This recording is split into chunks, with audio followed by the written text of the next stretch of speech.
সাইয়েদনা আবু বকর রাদিয়াল্লাহু তাআলা আনহু মদিনার খলিফা। প্রতিদিন সাইয়েদনা আবু বকর ফজরের নামাজ পড়া মসজিদে নববী থেকে বের হইয়া মরুভূমির মধ্যে চলে যায়। কোথায়? প্রতিদিন ফজরের নামাজ পড়ে সাইয়েদনা আবু বকর মরুভূমির মধ্যে চলে যায় প্রতিদিন।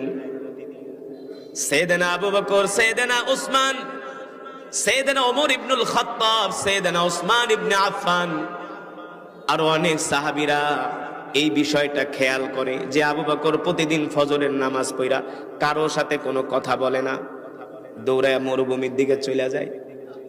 সাইয়েদনা ওমর বললেন, শোনো, প্রতিদিন আমাদের খলিফা আবু বকর ফজরের নামাজ পড়া কারো সাথে কথা না বইলা সে মরুভূমির মধ্যে চলে যায়।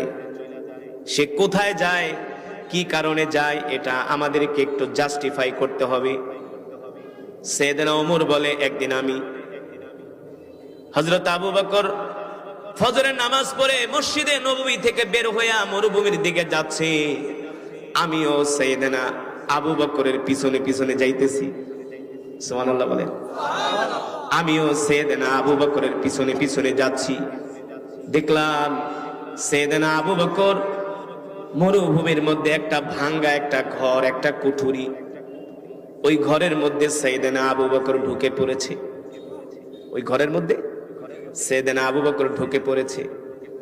সাইয়েদনা আবু বকর ঢুকে প্রায় ঘন্টাখানিক সেই ঘরে অবস্থান করলেন। ঘন্টাখানিক অবস্থান করে আবার সেই ঘর থেকে বের হয়ে চলে আসলেন। হযরত ওমর রাদিয়াল্লাহু তাআলা আনহু বলেন, এইভাবে করে আমি দেখলাম আবু বকর প্রতিদিন ফজরের নামাজ পড়া ওই মরুভূমির মধ্যে একটা ভাঙ্গা কুঠুরির মধ্যে ঢুকে যায়, 1 ঘন্টা পরে আবার সেখান থেকে বের হয়।